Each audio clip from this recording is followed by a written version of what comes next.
Hi everyone, today we're going to talk about the most common and harmful mistakes in music production. As a mixing engineer with many years of experience, I've seen these errors repeatedly in the project artists bring to me for mixing and mastering. My name is Ivan, I'm a mixing engineer of major mixing studios. The mistakes I'll be sharing with you today can be very dangerous in your career. If you overlook them, they can greatly sabotage your work. However, if you avoid these pitfalls, you'll take your music production to the next level. So let's go through these dangerous music production mistakes one by one. The first mistake is a poor bass management. Producers make this mistake so often that it even sneaks into the big commercial projects. Poor bass management means using several instruments with the same fundamental frequencies in the bass range. Let me explain. For example, imagine you have a bass part in your project as part of the accompaniment. At the same time, in the same frequency band, you might have a piano, cello, or another instrument. In this case, the instruments will compete with each other, so your first thought might be to cut certain frequencies in some of them. However, in many cases, when instruments occupy the same frequency range, the equalization will substantially damage the sound. A much better approach is to avoid this mistake in the first place. Be careful with the low frequencies because this range is very delicate and it's easy to create a conflict there. An overloaded low end will sound terrible, eat up your headroom, making the track quieter and create a lot of work for engineers who will then be desperately trying to save the mix. Layering is very popular with kick drums, which is acceptable and often brings good results. Kick layering can create new distortions and a truly unique sound. On the contrary, you will not benefit from layering bass. You should never do it. The result will be chaotic, with some notes being louder and other quieter. When using bass layering, beginner producers usually end up with an absolutely useless track. So what's the right way to manage bass frequencies in a song? If you want to create a powerful but not overloaded low end, place one bass and one kick in that range. Even then, they should either occupy different bands or, if they share the same frequencies, use sidechaining to attenuate the bass when the kick sounds. Also, make sure other instruments are not present in the low frequencies together with the bass and kick. Mistake number 2. Layering. Don't get me wrong, layering is a good tool when used correctly. When a professional applies layering, it is done with purpose and care, adding as few layers as possible while knowing exactly what each layer brings to the sound. However, it often happens that when people first learn about layering, they can't help but add more and more layers in an attempt to create a huge sound. It could be a piano or any other instrument, but instead of getting the big new sound they expect, they usually end up with just a pile of sounds. Even though layering is useful when done correctly, it's still much better to find a sound that doesn't need layering. The important thing to understand there is that layering several low-quality sounds will never create a high-quality instrument. Always aim to use fewer layers and better sounds.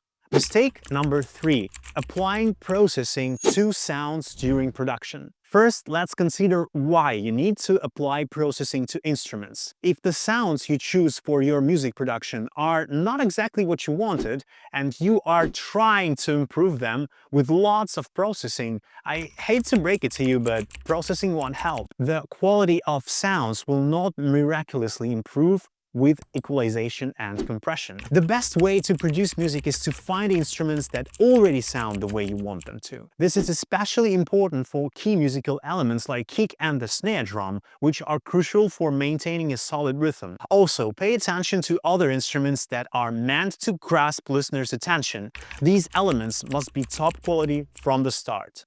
Not all processing is bad at the production stage, however. If it's slight in general, done to make a sound just a bit brighter or a bit wetter, that is acceptable, but never overdo it. When the sounds don't carry much processing on them, the mixing engineer will have more freedom to apply the necessary processing during mixing, resulting in a better overall sound for the whole mix. Mistake number 4. Using cheap sounds. How do you know if the sound is cheap, meaning of low quality? Let's refer back to mistake number 3. If an instrument needs extensive processing to sound acceptable, then don't use it. If the instruments you picked sound much worse than those in a reference track without any processing, it means they are low quality. As I said earlier, processing will never save cheap sounds. My recommendation is to never use such sounds. How do you find high-quality sounds? Check where professional producers get their samples from.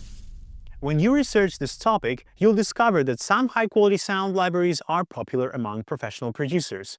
Use these libraries for your projects, and you'll be able to create instrument parts that sound high quality right from the start.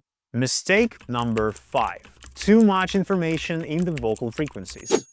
If instruments such as piano or guitar play in the same frequencies where the vocal sings, it will create problems. In this case, the instruments will mask the vocal, making it difficult to distinguish. You might start cutting out certain frequencies from the accompaniment, but if it's using the same notes as the vocal, cutting the frequency band will damage the instrument's fundamental part. As a result, the instrument will be compromised and the vocal will still be masked. They both need more space. Using too many accompaniment sounds close to the vocal frequencies is a simple mistake, but surprisingly, many people make it. The correct approach is to keep the vocal and the accompaniment apart, ensuring they occupy different frequency bands at each moment. Together, however, your vocals and instruments should be present throughout the entire frequency spectrum. You want the spectrogram of your music to show content in all parts of the spectrum and be shaped according to your genre. So, the main thing to remember about vocals and accompaniment in your song is not to place them in the same frequencies at the same time,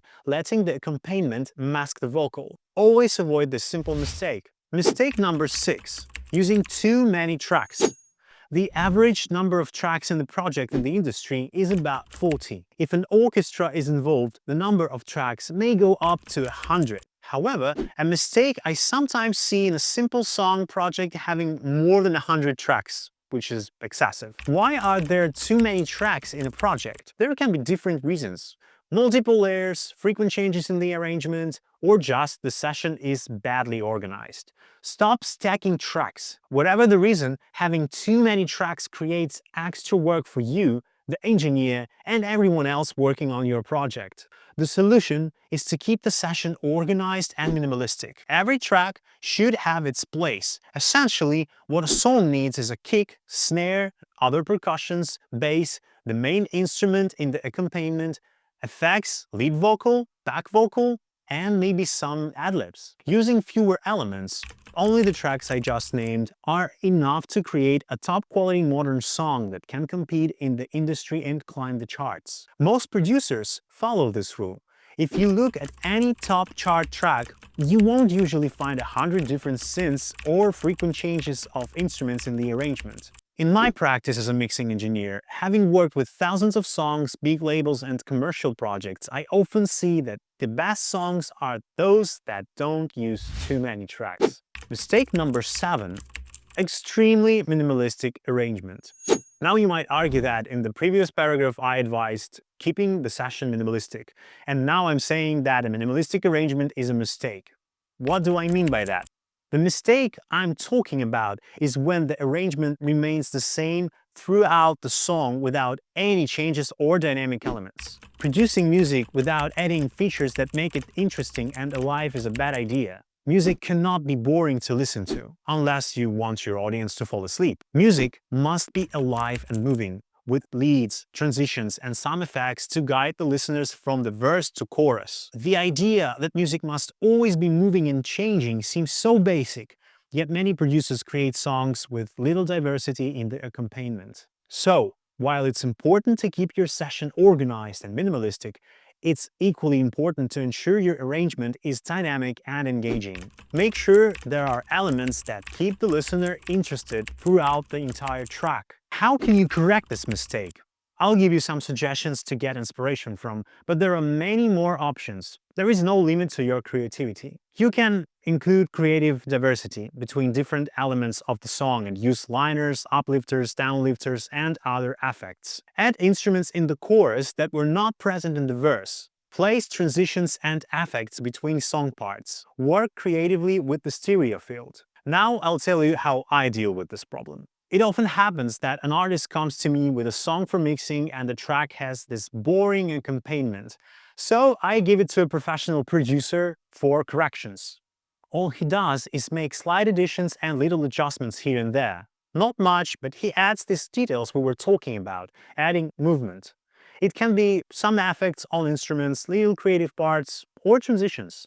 Just a few slight corrections immediately make the song sound 2 or 3 times better. The dynamics change, the impression the song makes changes, and constant movement appears in the song. So the bottom line is, make sure your arrangements are alive, moving, and diverse. Mistake number 8. Drum loops. Using low-quality loops is one of the common music production mistakes.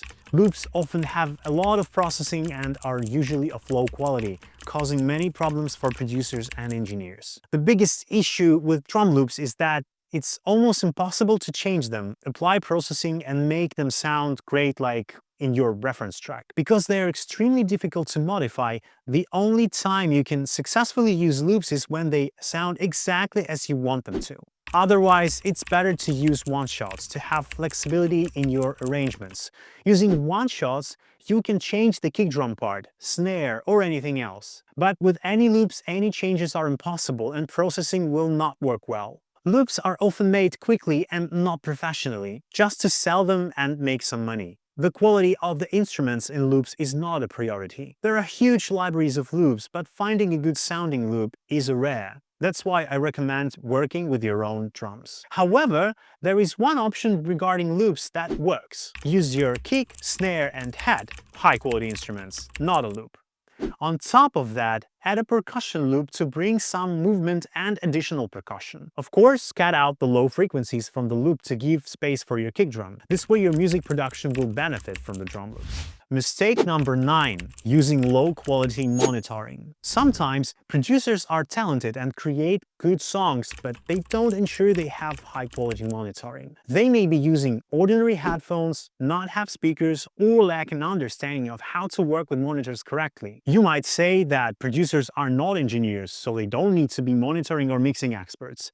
But this is not entirely true. Weak monitoring during production is a mistake that can ruin your song. In my experience, the best songs are made by producers who use professional monitoring and understand some mixing rules. These producers can choose high-quality sounds and compose better arrangements.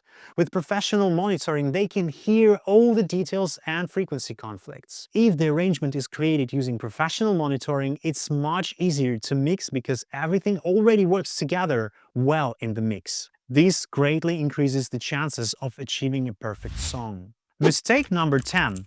Disorder in the project. Nobody likes it when a multitrack is a mess and it's hard to understand which track is which. Maybe the tracks in your project are named randomly and the names don't indicate what each track contains. It's bad enough when you have to remember afterward what each track is. However, when another person, like a mixing engineer, has to sort out such a multitrack, nobody likes to do it. And if you give such tracks to engineers for mixing, it shows disrespect for their work. So, from your first day as a music producer, start building the habit of coloring tracks and naming them properly. This will help engineers work on your projects effectively. Even for you, it's better when you return to your work and have forgotten which track you used. If everything is colored, named, and in order, it will be easy to recall. I understand that in creative chaos while working, some quick naming and placing can happen to maintain your focus on inspiration and creative flow. However, afterwards, when you have a break, you should put tracks in order in your multitrack, color them, and name everything. Mistake number 11. Not using reference tracks. When creating your new hit, you aim for originality and uniqueness, and this is the right approach. Originality is high valued in the music industry. Your audience and fans are waiting for something new and innovative.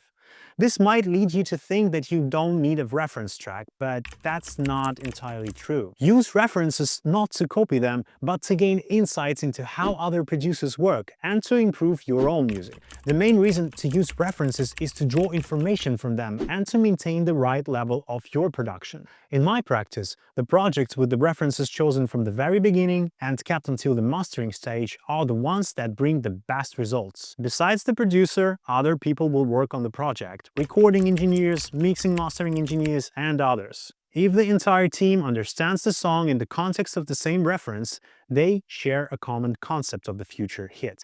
Reference tracks keep the same vibe and mindset among everyone working on the project. This way, everyone works to improve and elevate the music in the same direction, and the song benefits from it. That's why I advise you to pick the reference track at an early stage of your production while creating the main elements of the song.